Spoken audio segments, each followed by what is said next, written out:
welcome to my channel. My name is Venus and today I'm doing my March wrap-up.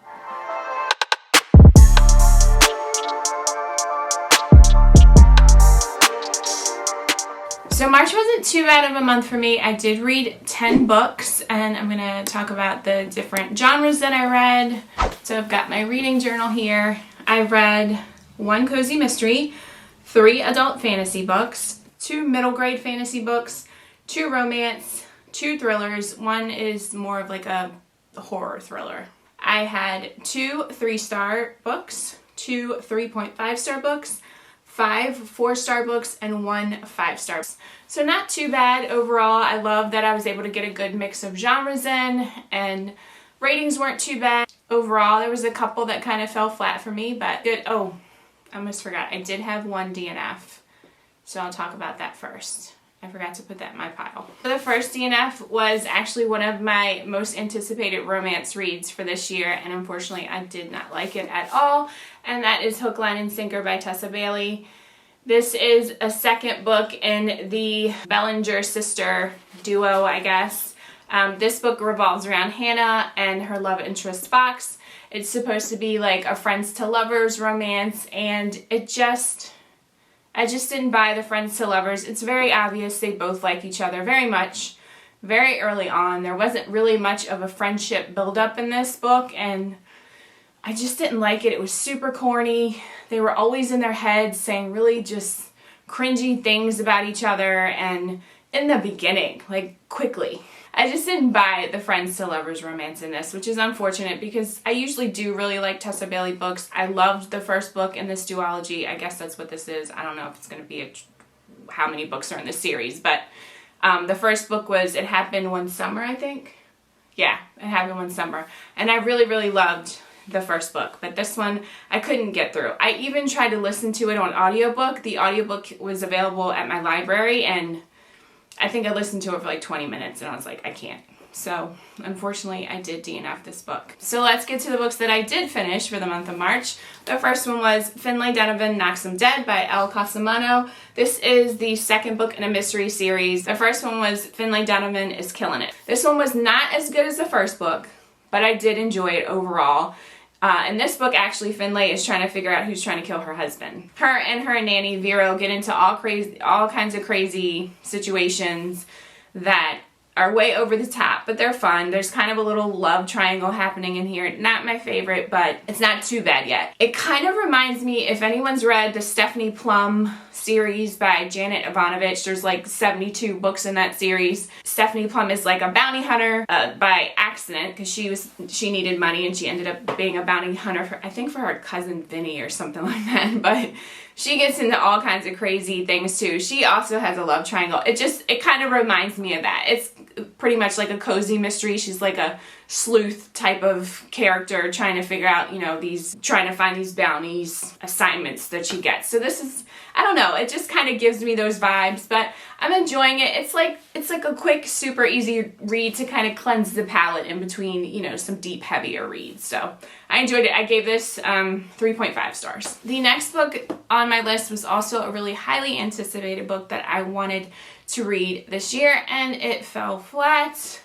That is Sundial by Catriona Ward. I loved The Last House on Needless Street that came out last year. It was in my top 10 books of 2021. Jeez. And I loved it so much. It had such a crazy twist at the end. The writing was great. I couldn't put it down. I could not wait to read this book. I did not enjoy it that much at all. So this book centers around Rob. Yes, that's her name. We figure out why this woman's name is Rob later in the book, but she is a mother. She has 2 daughters. The older daughter's name is Callie. Callie has some very weird characteristics. In the beginning of the book, you almost feel like, is she like a serial killer in the making? And I'm like loving the vibes in the beginning of the book. And I mean, not that would be a cool thing, but in the story, oh geez, what kind of person am I? But in the story, it was exciting. I was like, man, this kid's crazy. And then Rob decides she's getting concerned about her daughter's wellness. She has a younger daughter that's described as really fragile and kind, and Callie's basically bullying her and does something pretty traumatizing to the younger daughter. So Rob decides to take Callie to Sundial, which is where she grew up, and then we kind of get flashbacks from Rob's childhood, which clearly she had some traumatic things happen in her childhood, back to present day when she takes Callie to Sundial with her. And like, you're reading it and you're thinking, is she gonna like kill her daughter? Like, it's kind of crazy. It's a little weird. But the flashbacks to Sundial when Rob was a child were weird, and I didn't enjoy it. There's experiments on like dogs and coyotes, so trigger warning for animal cruelty. Basically, her foster parents are trying to, and she has a sister named Jack too, and this book, or Rob does, has a sister named Jack. So you see information about her back in these flashbacks, and the whole time you're in Sundial when she was younger, it's very bizarre. Her foster parents are trying to find the gene or the genetic makeup that makes the dogs become angry or click, basically, like, and act violent.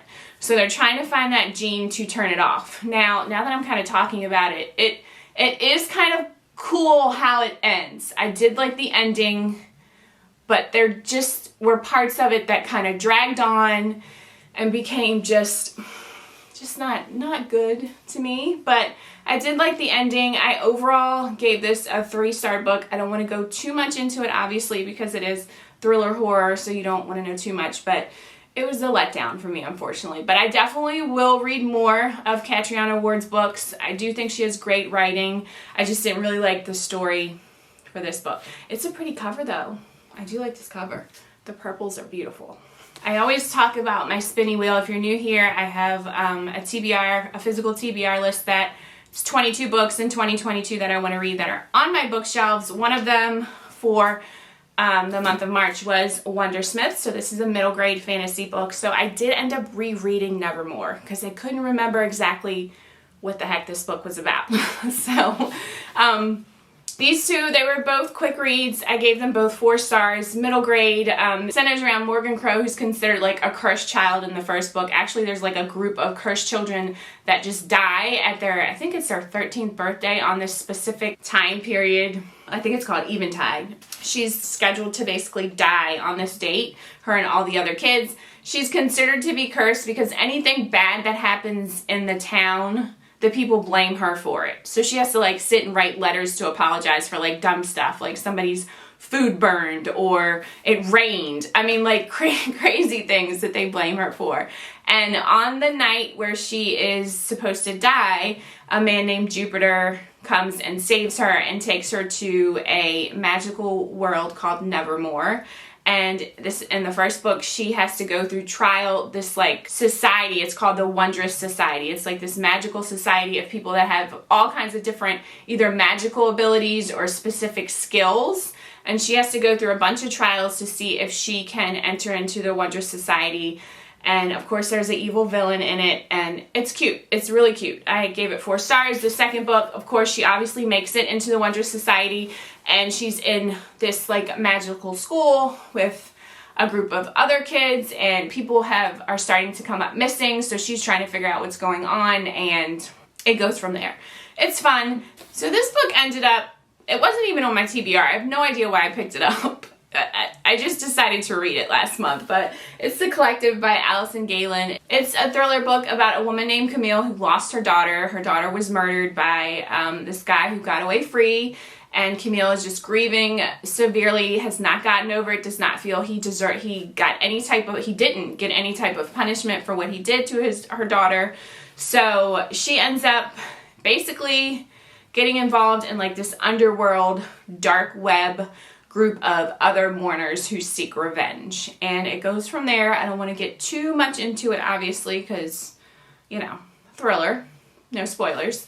But overall, it was good. I read it in one day. It was a quick read. My only complaint, I think I gave it 4 stars. You know, just, you know, if you're new here, my rating system is really dependent on my enjoyment level of the book. Obviously, I do take into account characters and setting and plot and pacing and all those things, but if I can get through a book in one sitting and overall enjoy it, it's probably going to get a high rating. So 4 stars. The only issue that I had is Camille became super annoying for whatever reason, when she realized what actually revenge entailed, and when it started happening, she started becoming super whiny, and I'm like, what, you signed up for this, sis? What did you think was gonna happen? Like, okay. But the ending was cool. I liked the ending in this book. It was a neat little twist to it. So 4 stars, I did enjoy it. So if you're into thrillers, revenge thrillers, give it a go. The next book that I read was Black Sun. This is also on my 22 books of 2022 on my physical TBR to complete, and I finished it. This was it's a fantasy book set in pre-Columbian Americas, so it was a cool fantasy setting in a different type environment, so that was neat. I have no idea how to describe even what this is about. I enjoyed it. I did enjoy it. The second book, Fevered Sun, comes out, I think this month actually. Oh man, I forgot to put that on my April TBR. I'm just thinking about that, and I'm barely going to get through the books I have, but I am going to read the second book in this series. It was good. I don't even know. So the beginning part of it opens with a young child and his mom, and there's almost like this ritualistic ceremony happening. And I'm like, I mean, you're thrown in. It starts, the beginning of this book is so interesting. I was like, what is happening? Okay. Overall, I enjoyed this book. It's a great book. It's really hard to kind of say what it's even about other than it's a fantasy.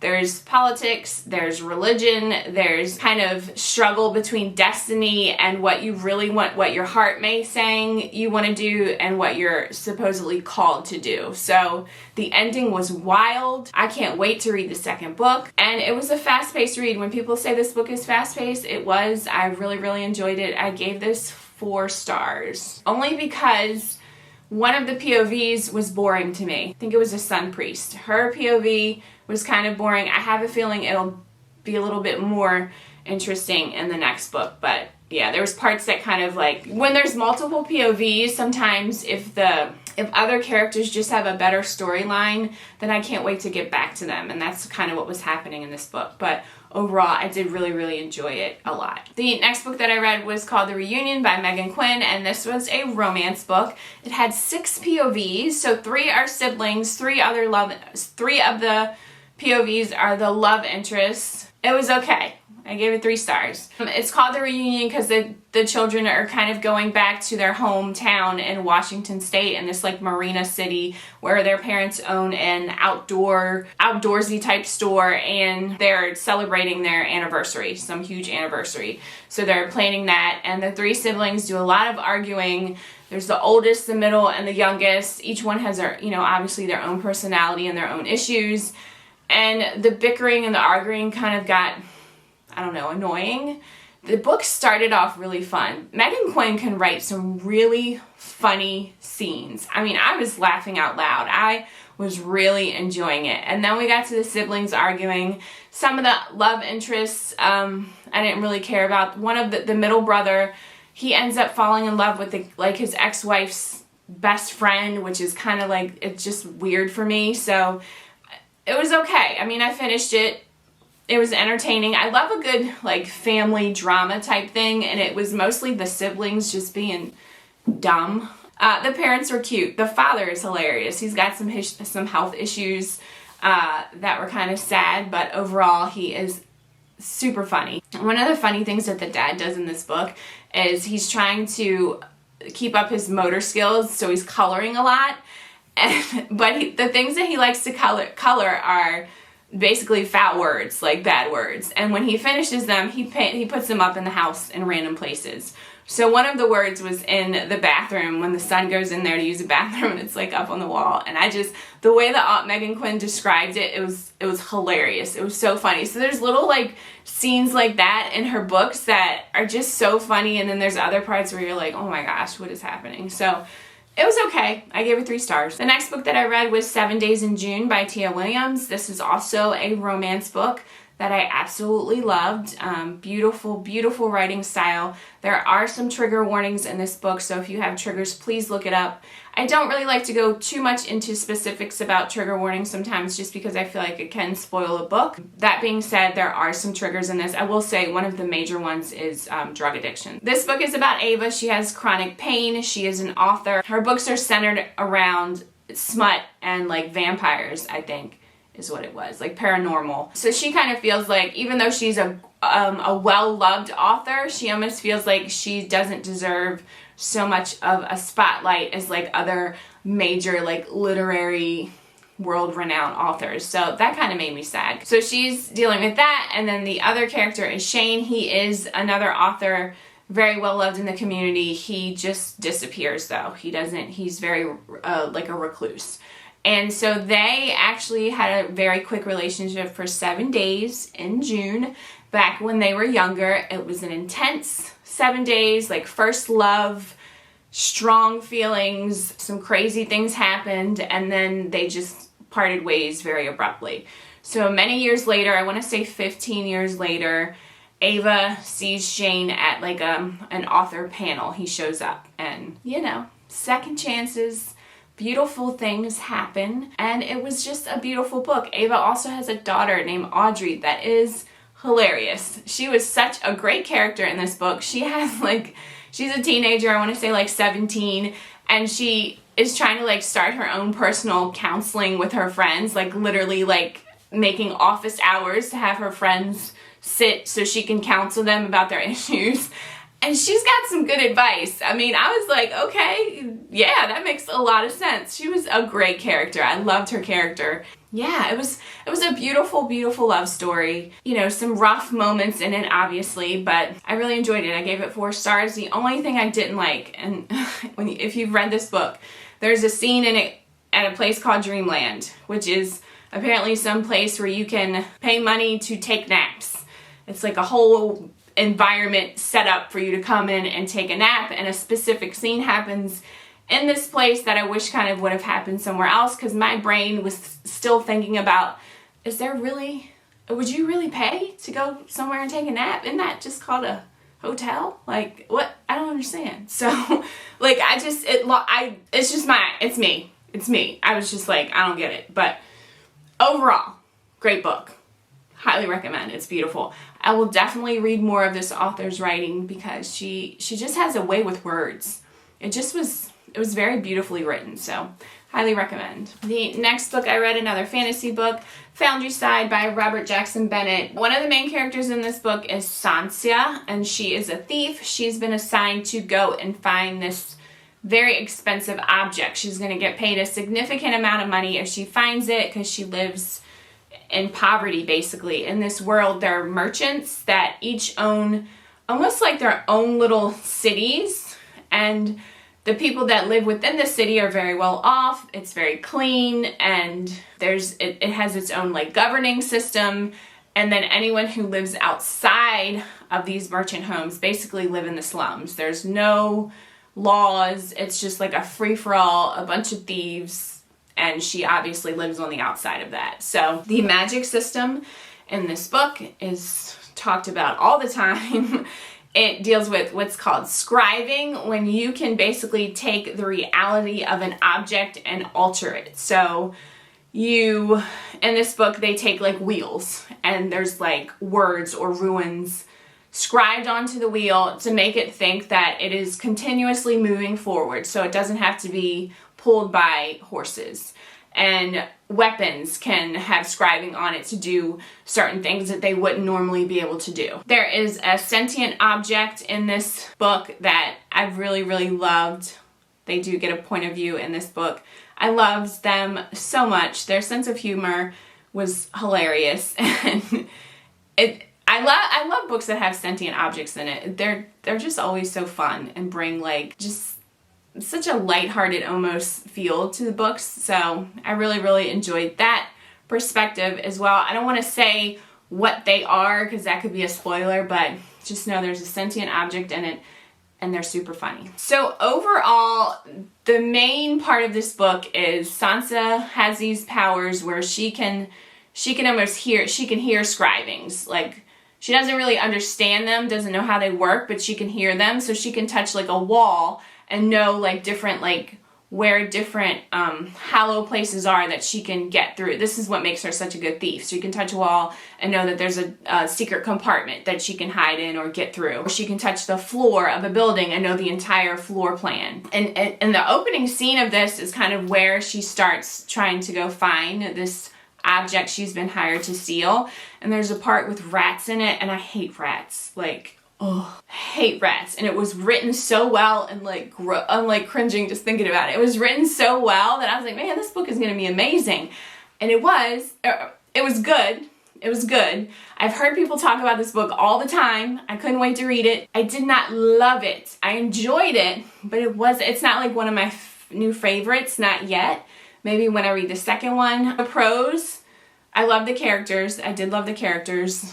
I do love the magic system in this book. I think it's really cool, like what it can do and where it can go as it progresses, as they learn more about what it does and how it was started and things like that. But man, so if you love books that really go into magic systems, like every single detail about it, with even more to be discovered, then you will love this book. It'll be a 5-star book for you, because he is really good at going into detail about the magic system. So that being said, because of that, the pacing was up and down. So you would be going full speed ahead, and then you'd spend like pages and pages talking about the magic system, and then you'd start going again with the plot and the characters, and then oh my gosh, more about the magic system. It was so much. But I gave it so because of so much description about the magic system and just the up and down pacing, I did give this a 3.5 stars. I overall did enjoy it, and I am looking forward to continuing on with the series. There are 2 books are out so far, and the third book, Locklands, comes out I think in June, which I have an arc for. So I'll be jumping into the next book at some point so that I can get that read as well. I mean, I enjoyed it, but I'm really hoping that we like pump the brakes on the magic system and center more about the story and the characters. Just like last month, the last book that I read last month was Jade Legacy. It was the real MVP of the whole month, and same happened this month. The last book that I read was Shadow of the Gods by John Gwynne. I did do a vlog about this book, so I'm not going to go into detail. If you are interested in what this book is about, please go take a look at that vlog.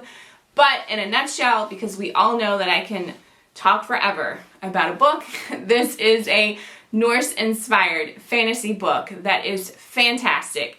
John Gwynne writing, I'm obsessed. He does writing so well.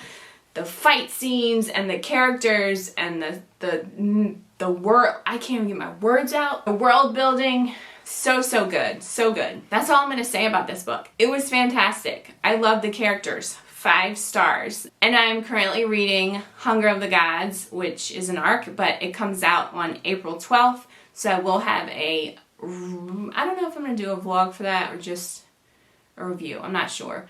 Yeah, so already started Hunger of the Gods. I have an arc of that. It is wonderful already. Really loving where it's going so far, but I'm only like 20% into it. So 5 stars. Loved it. It's fantastic. Check out my blog if you're interested. As always, thank you so much for being here. I'm sure I'm going to have a fun time editing this one, because I just love to talk about books. I'm sorry, but thank you for stopping by. Hit that like and subscribe button. As always, I appreciate all the time you spend with me, and I will see you again soon. See ya.